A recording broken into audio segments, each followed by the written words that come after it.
Hi, good morning everyone. Bonjour à tous. Aujourd'hui, vidéo numéro 2 pour les phrases spéciales en anglais. Et on commence avec la phrase In the land of the blind, the one-eyed man is king. I repeat again.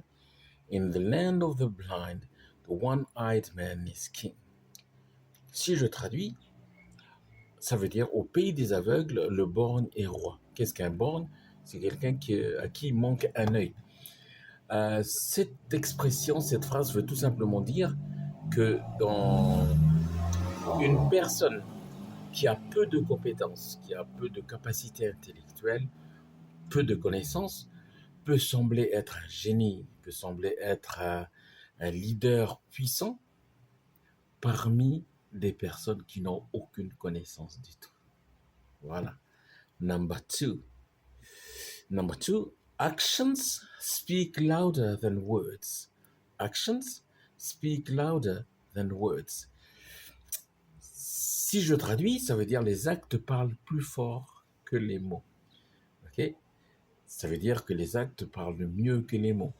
Tu peux dire oui, je sais ça, je sais ça, je sais ça, mais moi, ce qui m'importe, c'est de voir l'action terminée.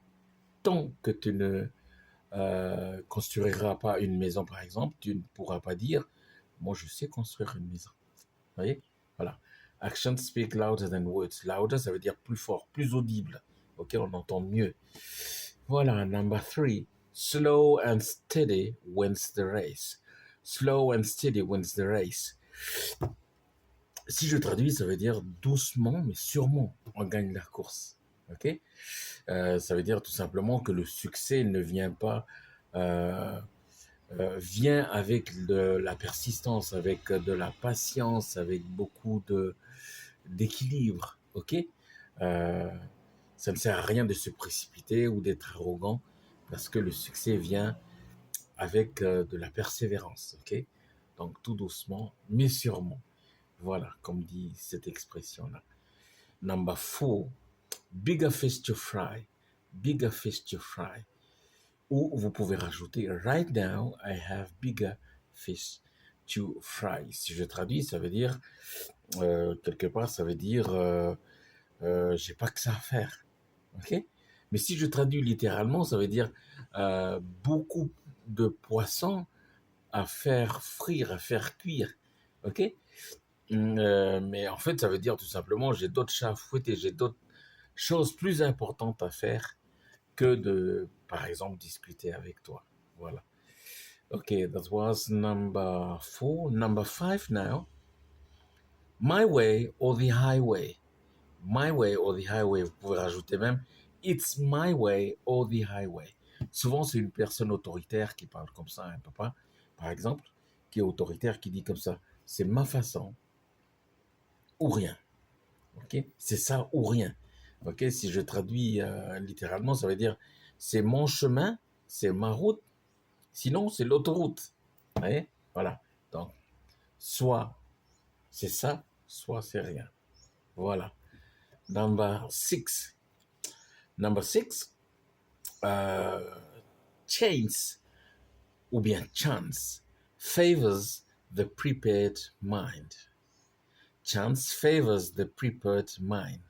Ça veut dire la chance sourit aux esprits préparés. Tout simplement, ça veut dire que cette expression veut dire c'est vrai que tu crois en la chance, mais si tu ne te prépares pas en amont là-haut, eh bien, souvent cette chance n'est pas effective parce que pour telle ou telle chose, il faut toujours se préparer. Se préparer, préparer ses compétences à, voilà. Quand l'opportunité arrive, les compétences sont là pour que ce soit plus effectif. Vous voyez? Voilà. Chance favors the prepared mind. Okay? Voilà. Ensuite, vous avez when hell freezes over. When hell freezes over. Si je traduis, ça veut dire quand l'enfer gèle. Je traduirais même en utilisant le futur quand l'enfer gèlera. Vous savez qu'en enfer, c'est le feu. Jamais vous aurez de l'eau en enfer. Eh bien, c'est tout simplement une expression qui veut dire Par exemple, quand les poules auront des dents. C'est-à-dire que c'est l'expression négative hein, pour dire ce projet n'aboutira jamais. Ok, même s'il gèlerait en enfer, ce projet n'aboutirait jamais. Quand les poules auront des dents. Voilà. When hell freezes over. Next one. When in Rome, do as Romans do. When in Rome, do as Romans do. Si je traduis littéralement, ça veut dire à Rome. Rome, vous savez que c'est en Italie. À Rome, euh, faites comme les Romains. Faites comme les gens de Rome. OK? Et, et en fait, ça veut dire tout simplement que, voilà, si vous vous trouvez quelque part à l'étranger, dans un lieu que vous visitez, adaptez-vous aux us et coutumes de ce lieu. Hein, ne faites pas comme chez vous, respectez les gens qui sont dans ce lieu-là. Voilà. Number 9, when pigs fly. When pigs fly, si je traduis littéralement, ça veut dire quand les cochons volent. Est-ce que les cochons volent? Non. Eh bien, c'est comme cette expression quand les poules auront des dents. Donc, c'est une expression négative pour dire, voilà. Souvent, ça s'utilise quand, voilà, on drague un peu les garçons qui draguent les filles, puis les filles disent que ça, when pigs fly.